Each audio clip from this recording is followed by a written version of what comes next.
Shalom, saudara yang kasih Tuhan Yesus Kristus.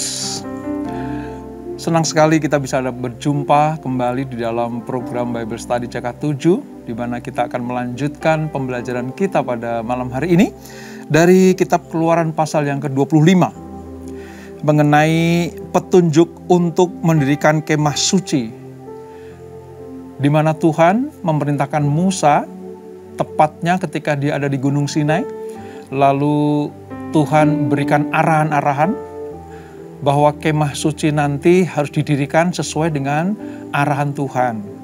Nah, apa manfaat, apa kegunaan, apa pentingnya kemah suci bagi orang Israel, dan mengapa Tuhan perintahkan untuk mereka membuatnya? Nanti akan kita baca dan kita pelajari apa-apa saja yang perlu dipersiapkan Musa dalam mendirikan kemah suci ini. Namun terlebih dahulu mari kita hampiri Tuhan. Kita minta tuntunan Tuhan supaya kita dibukakan mata rohani kita, sehingga kita mengerti apa yang ingin kita lakukan sesuai dengan kehendak Tuhan. Kita sembah Dia, saudara. Haleluya, haleluya. Kami persembahkan hidup kami kepadamu. Kami persembahkan hidup kami kepadamu, Tuhan.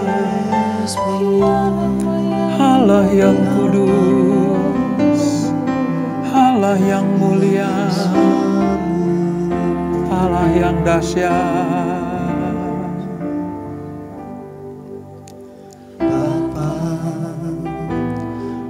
Persembahkan tubuhku sebagai persembahan yang hidup, kudus, dan yang berkenan padamu, sebagai ibadah yang sejati.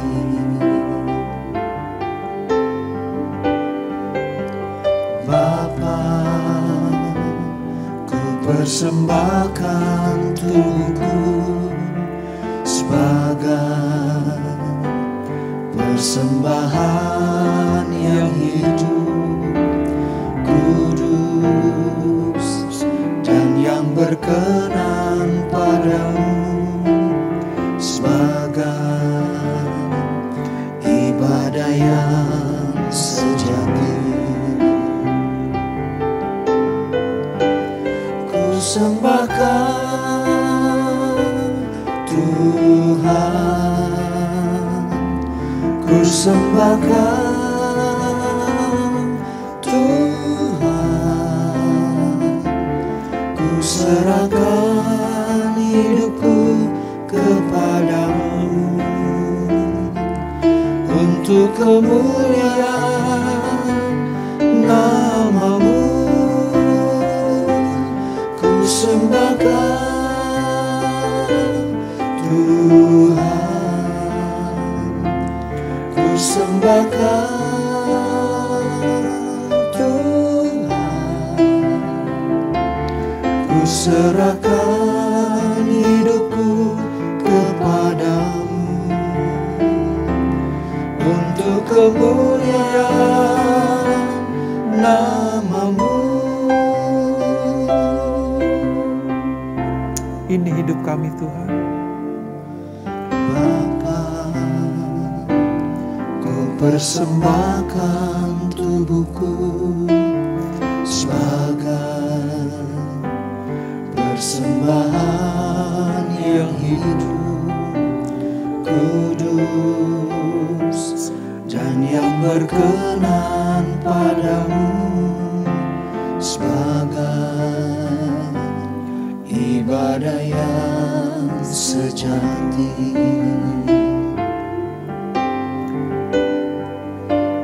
Bapa,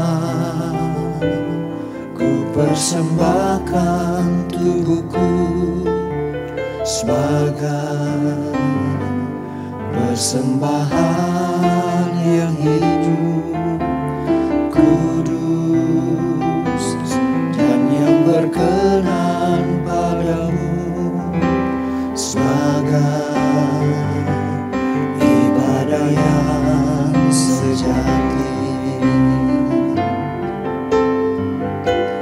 ku sembahkan Tuhan, ku sembahkan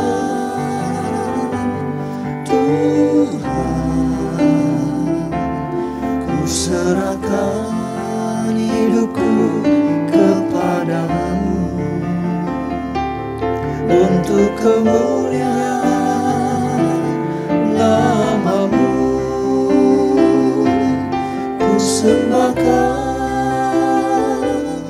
Tuhan, ku sembahkan Tuhan, ku serahkan hidupku kepadamu untuk kemuliaan nama-Mu. Ku sembahkan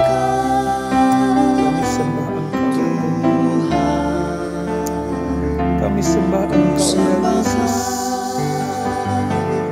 Tuhan, ku serahkan hidupku kepadamu untuk kemuliaan nama-Mu. Ku serahkan hidupku kepadamu untuk kemuliaan nama-Mu. Ku serahkan hidupku kepadamu untuk kemuliaan nama-Mu. Haleluya. Kami serahkan hidupku Haleluya. sebagai persembahan bersama. Ini persembahan kami, Kemah suci roh jiwa tubuh kami, sebagai persembahan yang hidup. Biarlah berkenan kepadamu Tuhan. Shiralarabaya, ralarabaya, ralarabaya, ralarabaya, ralarabaya, ralarabaya.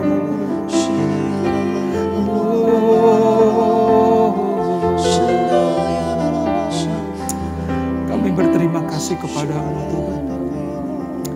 Kami bersyukur kepadamu Bapa. Betapa hatiku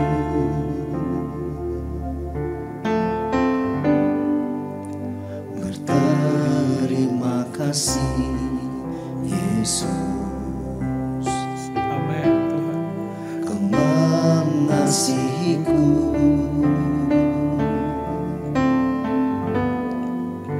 Kau memilikiku.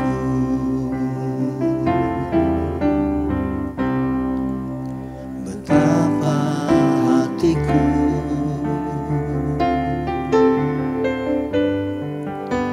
berterima kasih Yesus. Kau mengasihiku,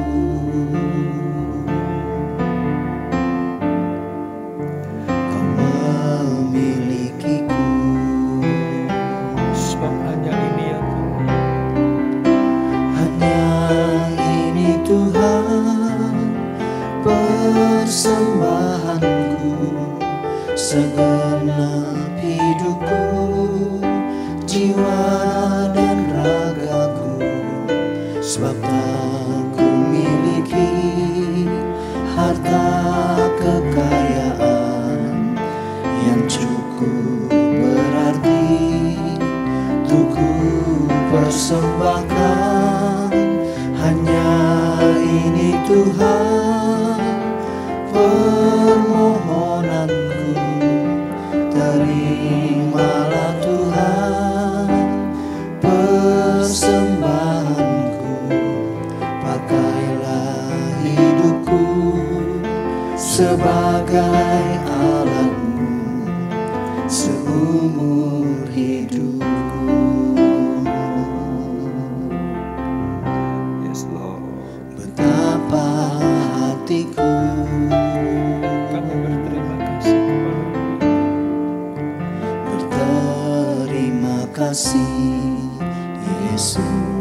Sebab Engkau Allah yang mengasihi. Kau mengasihiku,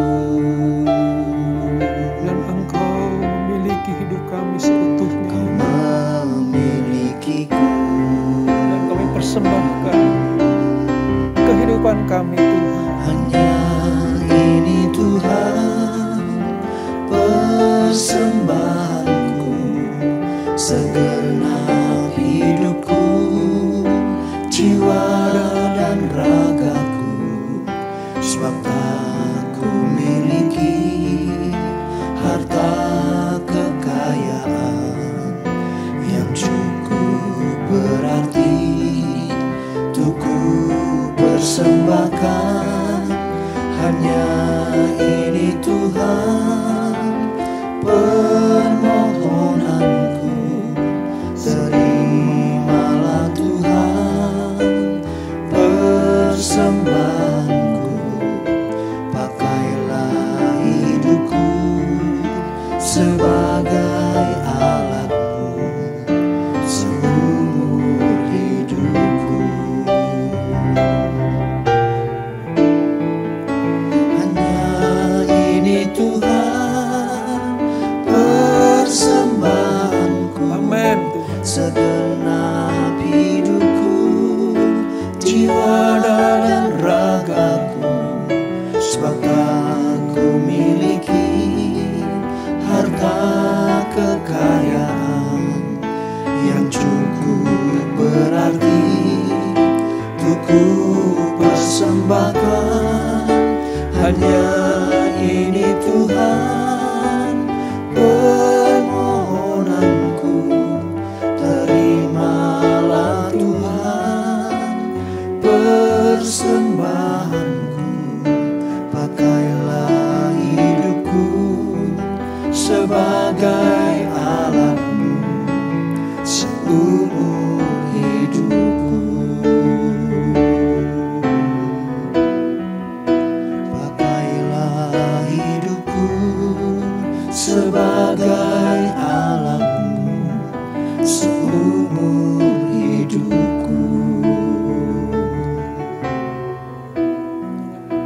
Pakailah hidupku sebagai alatmu seumur hidupku. Biarlah pujian kami hari ini, persembahan kami hari ini, lewat pujian, pengagungan kepadamu, Engkau perhitungkan sebagai sebuah persembahan yang berkenan kepadamu ya Tuhan. Bukan hanya kehidupan kami semata-mata, tetapi juga seluruh eksistensi kehidupan kami, semuanya menjadi milik Tuhan. Dan selama kami masih hidup, kami mau terus ada di dalam wilayah kasih dan berkat Allah itu. Terima kasih Bapa.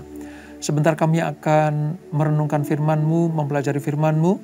Roh Kudus terangi akal budi kami, terangi jiwa dan roh kami, supaya apa yang kami terima dari Bapa sungguh-sungguh dapat membuat hidup kami semakin hari semakin berkenan kepada Engkau, dan kami disebut sebagai orang-orang yang cakap melakukan firman Tuhan. Urapi kami, urapi hamba-Mu. Dalam nama Yesus, mari yang siap belajar firman Tuhan, sama-sama kita katakan, amin. Amin. Baik saudara, kita akan membaca dari Keluaran pasal yang ke-25. Alkitab saya halaman sekitar 85. Ya, Keluaran 25 ini berisi tentang petunjuk untuk mendirikan kemah suci. Nah, nanti kemah suci seperti apa, saya akan jelaskan ya saudara. Lalu juga berisi tentang mengenai persembahan khusus.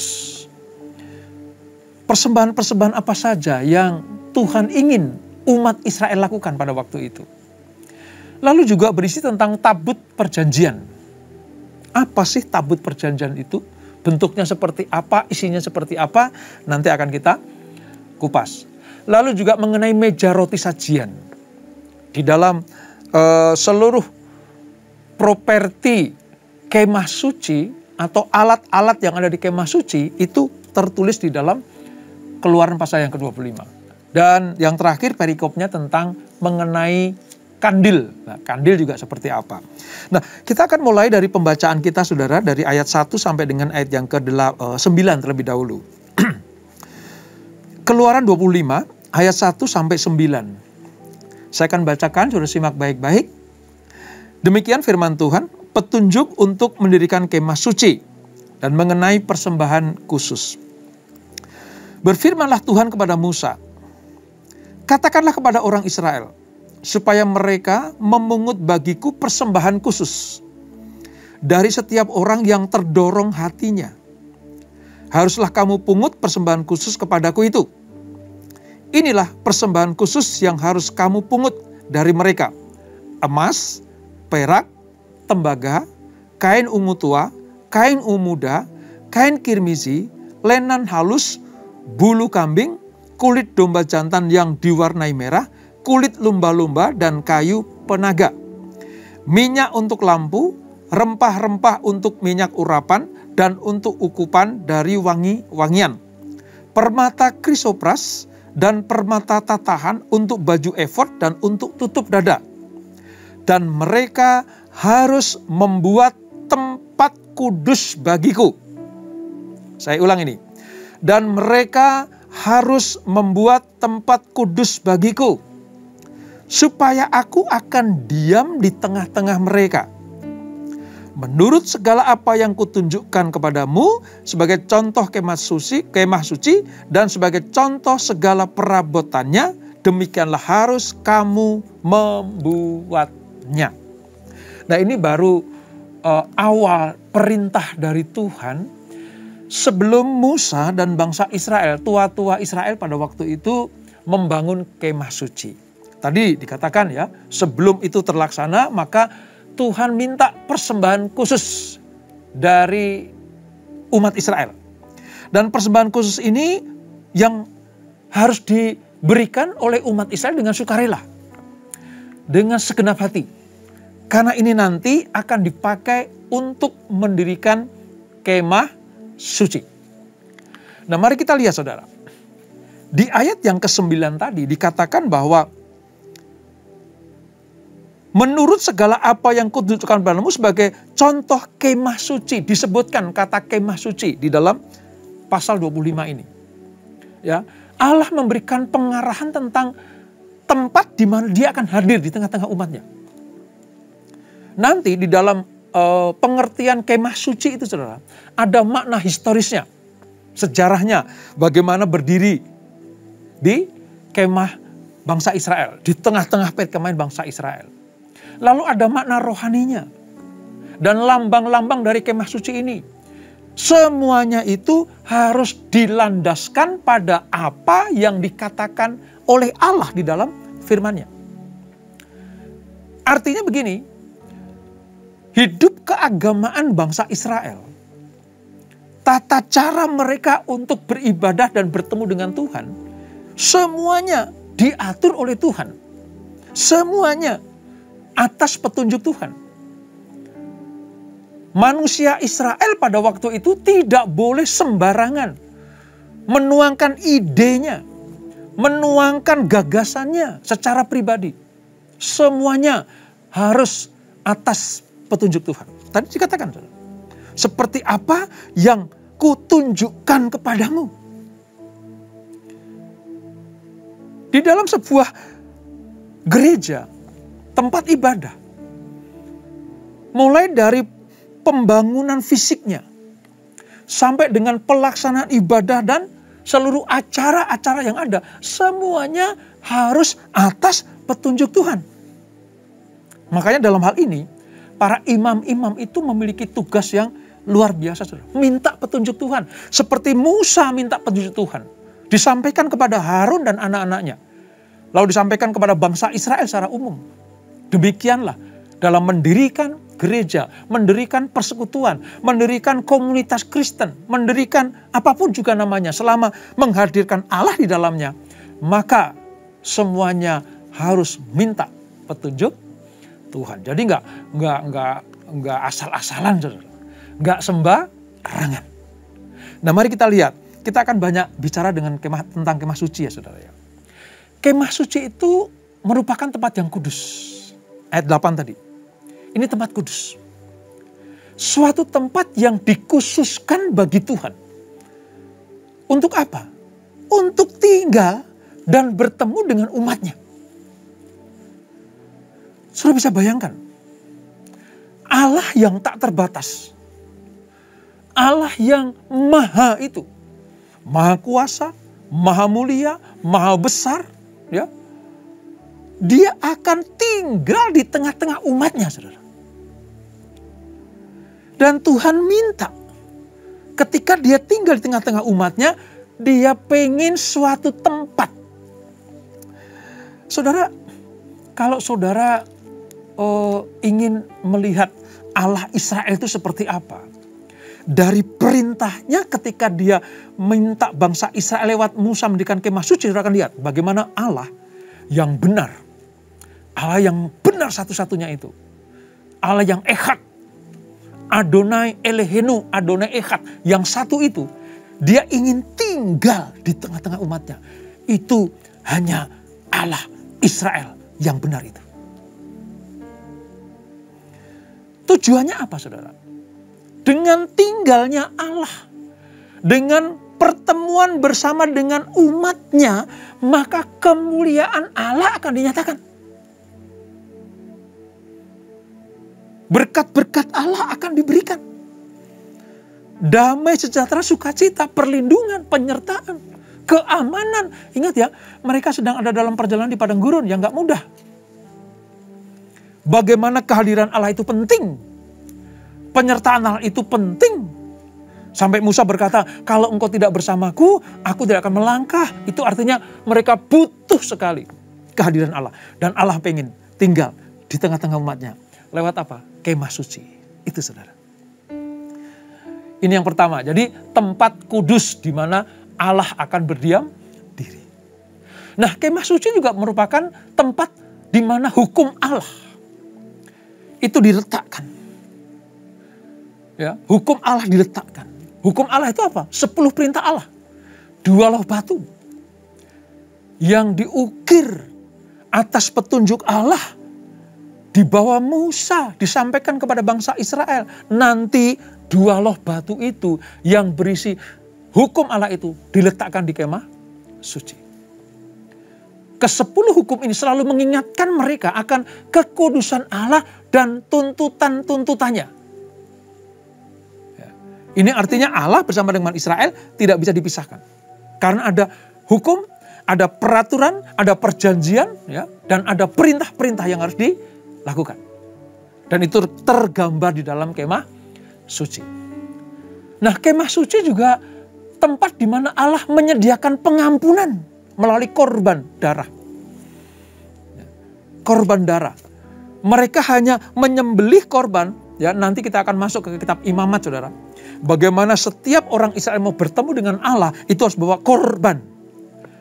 Nah, sebelum mereka masuk ke kemah suci, imam-imam besar masuk ke kemah suci, maka harus ada korban. Disitulah, di kemah suci inilah Allah menyediakan pengampunan dosa melalui korban yang keluar dari darah itu. Ini berisi tentang nyawa. Nanti dalam perjanjian baru menunjuk kepada Yesus Kristus di kayu salib.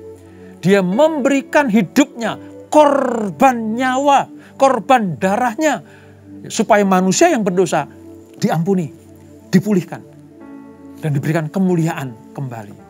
Sejak Adam dan Hawa berbuat dosa, maka rencana Allah akan dinyatakan lewat Yesus Kristus sebagai pengganti korban anak domba itu.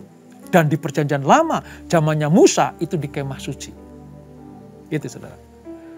Lalu berikutnya, kemah suci adalah tempat di mana menunjuk kepada surga. Tentang kekudusan surgawi. Di mana Kristus, imam besar yang abadi dan kekal itu, hidup bersama-sama berdoa untuk kita semuanya. Itu lambang kemah suci juga, saudara. Di situ hadir imam besar. Kalau zamannya Musa, imam besarnya Harun. Tapi di perjanjian baru, imam besarnya Yesus. Ini menunjuk kepada apa? Di mana imam besar ada di dalam perayaan-perayaan di Kemah Suci. Kemah Suci juga menunjuk kepada penebusan Allah. Ya, di mana nanti di akhir dunia ini akan ada langit baru dan bumi yang baru yang akan datang. Yaitu apa? Kemah Allah ada di tengah-tengah manusia. Coba saudara bisa bayangkan. Sejak dari kitab Keluaran ini, saudara, pasal 25. Nanti digenapi di Wahyu pasal 21 ayat 3. Allah akan tinggal bersama dengan umatnya. Dari awal sampai akhir Alkitab ini, Allah sudah menyatakan, aku ingin tinggal bersama dengan umatnya. Sebab aku adalah Allahnya dan dia adalah umatku. Wah, luar biasa saudara. Jadi kita penting sekali belajar tentang Kemah Suci ini. Ya, itu. Nah, di dalam Kemah Suci, ya, kalau saudara baca selanjutnya di pasal 25 ayat 10 dan selanjutnya, saudara, itu ada namanya tabut. Ya. Di dalam Kemah Suci ada tabut. Tabut itu apa? Tabut itu bentuknya seperti peti. Ya, peti yang bisa dipikul. Karena ada gelang-gelangnya untuk memasukkan kayu, ya, untuk dipikul. Peti itu, saudara. Berisi apa, saudara? Ada 3 benda di situ. Benda yang pertama adalah ke-10 hukum atau 2 loh batu yang dibawa Musa turun dari gunung Sinai. Berisi juga tentang sebuah buli-buli berisi mana. Ingat, di awal-awal kitab Keluaran, mereka keluar dari Mesir, Allah memberikan makanan setiap pagi. Sepanjang hidup mereka di padang gurun, Tuhan kasih mana. Ya. Tuhan pengen supaya umatnya itu terpelihara sempurna. Jadi di dalam tabut itu ada 10 hukum Allah dalam 2 loh batu. Lalu ada buli-buli berisi mana. Yang ketiga tongkat Harun. Tongkat Harun yang bertunas. Nah, di dalam tabut ini ada seperti 2 makhluk gitu. Kerubim, ya, yang tertutup, melingkupi tutup pendamaian. Di dalam tabut ditutupi tutup pendamaian, lalu dikunci dengan 2 makhluk seperti malaikat, namanya kerubim. Ini 2 kerub yang bersayap, menandakan sebuah tempat di mana terjaga sempurna. Ya, 10 hukum, mana, lalu tongkat Harun lambang kepemerintahan imamat yang rajani itu tertutup dan tersegel sempurna. Sebab seperti inilah nanti Allah akan menuntun umatnya sampai kepada kedatangan Yesus yang kedua kali. Yaitu apa? Kemah agung Allah, Yerusalem yang baru itu turun ke dunia dan Allah memerintah di tengah-tengah umatnya. Nah, tabut tadi, saudara, diletakkan di ruang Maha Kudus. Karena Kemah Suci itu terdiri dari 3 bagian. Yang paling ujung itu adalah tempat Maha Kudus. Isinya tabut tadi. Hanya imam besar yang boleh masuk. Lalu di tengah-tengahnya, ya, itu ada tempat-tempat upacara. Lalu paling ujung, paling luar itu namanya pelataran. Itu namanya tentang tabernakel, itu seperti itu. Tapi hari ini kita hanya belajar mengenai apa itu Kemah Suci, lalu tabut, dan nanti kita akan belajar sedikit tentang kandil dan lain sebagainya. Nah, tabut ini letaknya di ruang Maha Kudus. Di Kemah Suci inilah. Ini melambangkan tentang tahta Allah. Tabut itu melambangkan tentang tahta Allah. Di hadapan tabut inilah imam besar, hanya imam besar. Anak-anak Harun, selama Harun masih hidup, tidak diperkenankan. Setahun sekali, pada hari raya pendamaian, itu memercikkan darah korban. Ya, ditutup pendamaian itu. Ini melambangkan tentang apa? Tentang pendamaian dari Allah yang diberikan kepada manusia yang berdosa. Supaya apa? Supaya manusia bisa bertemu dengan Allah. Ingat tadi, Esensi kemah suci adalah tempat di mana Allah ingin bertemu dengan umatnya. Tapi tidak sembarangan, tidak serta-merta, tidak gampangan. Mereka harus ada memercikkan darah. Artinya sarana pengganti. Sebab manusia sudah berdosa. Zaman perjanjian lama, darah anak kambing, domba, lembu, sapi. Di perjanjian baru, darah Yesus Kristus. Itu makna dari tabut. Lalu tadi kita singgung tentang dua loh batu. Ya, dua loh batu ini loh hukum namanya. Ya, di ayat yang ke-16, kalau saudara baca di ayat ke-16, ya, itu berbicara tentang loh hukum. Loh hukum ini adalah dua loh batu yang ditulis atau berisi 10 perintah Allah yang diterima oleh Musa di Gunung Sinai. Ini aturan, ini petunjuk, ya, ini jalan-jalan yang harus dilakukan oleh bangsa Israel atas tuntunan Tuhan. Nah, tadi saya singgung juga tentang tutup pendamaian, di mana tabut ditutup dengan tutup pendamaian. Ya, ini lambang dari bagaimana Allah hadir mengasihi umatnya, supaya ada berkat yang mengalir dari Tuhan kepada umatnya. Saudara bisa bayangkan, di tengah-tengah kesukaran bangsa Israel di dalam perjalanan di kemah suci, di dalam padang gurun. Di tengah-tengah penderitaan, keluar dari Mesir, tidak langsung masuk ke tanah perjanjian. Itu hal yang paling mereka butuhkan adalah kehadiran Tuhan. Dan puji Tuhan, Allah menyatakan, aku ingin hadir, tapi siapkan tempatnya. Nah, apa yang dapat kita pelajari ini, saudara? Kita ada di dalam sebuah penggembalaan. Kalau kita ada di CK7, saudara, di GBI PRJ Group CK7, yang digembalakan oleh Bapak Dr. Yanto Simko Putra. Lalu gembala sidang kita, ya, gembala pembina kita adalah Bapak Insinyur Niko Nyotor Harjo. Sangat menekankan tentang kehadiran Tuhan. Hadirat Tuhan.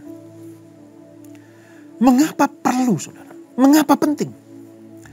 Sebab perjalanan hidup kita di dunia ini tidaklah mudah. Kehidupan di dunia ini tidaklah mudah. Kesulitan demi kesulitan, bencana demi bencana, ya. Penyakit demi penyakit silih berganti. Ini COVID nggak selesai-selesai, ada varian baru berganti terus-terus. Saya mau katakan, satu-satunya cara supaya kita terlepas dari segala penderitaan fisik, terlepas dari segala penderitaan jiwa dan roh kita, kita perlu hadirat Tuhan. Hadirat Tuhan menyembuhkan. Hadirat Tuhan memberikan damai sejahtera. Hadirat Tuhan membuat kita berani maju melangkah ke depan. Hadirat Tuhan membuat kita mengerti akan kehendak Allah. Hadirat Tuhan menuntun kepada jalan-jalan yang benar. Seperti bangsa Israel merindukan hadirat Tuhan di padang gurun. Demikianlah kita merindukan hadirat Tuhan di dalam hidup kita. Kalau dulu di kemah suci yang dibangun oleh Musa, sekarang ini hadirat Tuhan dapat kita rasakan di dalam bait sucinya Allah, yaitu hidup kita. Makanya pujian tadi menyatakan, Bapakku persembahkanlah tubuhku. Itu kemah sucinya Allah, bait sucinya Allah ada di dalam tubuh kita. Kalau dulu berupa tenda, sekarang dalam tubuh ini. Jadi kemanapun kita melangkah, selama hadirat Tuhan ada bersama dengan kita, jaminan penyertaan Allah akan selalu ada. Di tengah kesulitan seperti apapun, bahkan di lembah bayang-bayang maut, di tempat kegelapan yang dijauhi orang, kalau kita terpaksa harus ke situ, pastikan hadirat Allah ada bersama-sama dengan kita. Bagi mereka yang tak setia tentang kemah suci, mereka akan selamat. Bagi kita semuanya yang setia terhadap bait Allah, yaitu hidup kita, kita akan selamat. Selama hadirat Allah tinggal bersama dengan kita. Oleh sebab itu, rindukan hadirat Tuhan ada bersama-sama dengan kita. Kita tundukkan kepala. Bapak, terima kasih. Hari ini kami belajar tentang kemah suci dan beberapa alat-alat di dalamnya, termasuk tabut, tutup pendamaian, keruk yang terjaga. Kami belajar bagaimana sebelum mereka membangun kemah suci, mereka harus mempersembahkan persembahan khusus. Itu harus datangnya dari umat Allah. Demikianlah kami diajar bahwa memberikan yang terbaik bagi Tuhan, itu akan mendatangkan hadirat Tuhan di dalam hidup kami. Terima kasih Bapak untuk pelajaran tentang kemah suci. Kami tahu sekarang, mereka, orang Israel, merindukan kehadiran-Mu. Dan Allah menyatakan, aku akan hadir di tengah-tengah umatku. Hanya aku butuh satu tempat, yaitu kemah suci. Kemah suci nanti akan menjadi pondok Daud. Zamannya Daud. Menjadi bait suci, zamannya Salomo. Dan ketika bait suci sudah runtuh, dihancurkan Jenderal Titus tahun 70. Maka bait Allah itu adalah tubuh kami, anak-anak Tuhan. Inilah bait Allah yang sungguhnya. Inilah kemah suci yang Tuhan mau hadir di tengah-tengah kami. Oleh sebab itu, kemanapun kami melangkah, dimanapun kami berada, sesungguhnya kami sedang tinggal di kemah sucinya Allah, di bait sucinya Allah ini. Tempat di mana Allah hadir. Dan kalau Allah hadir, Tuhan beserta dengan kami semuanya. Sadarkan hal itu ya Tuhan untuk kami, supaya kami jaga, kami rawat, kami pelihara, kami bersihkan, kami kuduskan. Dengan demikian, Engkau akan betah tinggal bersama dengan kami. Berkati anak-anak-Mu, berkati kami semua yang belajar tentang firman Allah ini. Kami percaya keluarga demi keluarga diberkati Tuhan. Suami istri diberkati Tuhan. Anak-anak diberkati Tuhan. Seluruh pelayan Tuhan diberkati Tuhan. Dan kami percaya gereja-Mu juga diberkati Tuhan. Terima kasih Bapa. Terima kasih Roh Kudus. Terima kasih Tuhan Yesus. Sebelum kami berpisah, kami siapkan hati kami terima berkat yang daripada-Mu. Kekasih-kekasih Kristus arahkan hatimu kepada Tuhan. Terimalah berkat kasih anugerah dari Allah Bapa yang berlimpah-limpah di dalam Anaknya yang tunggal Tuhan Yesus Kristus. Dan persekutuan yang manis dalam Roh Kudus menyertai kita semuanya. Mulai saat ini sampai Maranatha, Tuhan datang kedua kali menjemput kita semuanya. Dibawa masuk dalam perjamuan kawin anak domba. Menikmati kemuliaan kekal sampai selama-lamanya. Yang diberkati, sama-sama kita katakan, amin. Tuhan Yesus memberkati.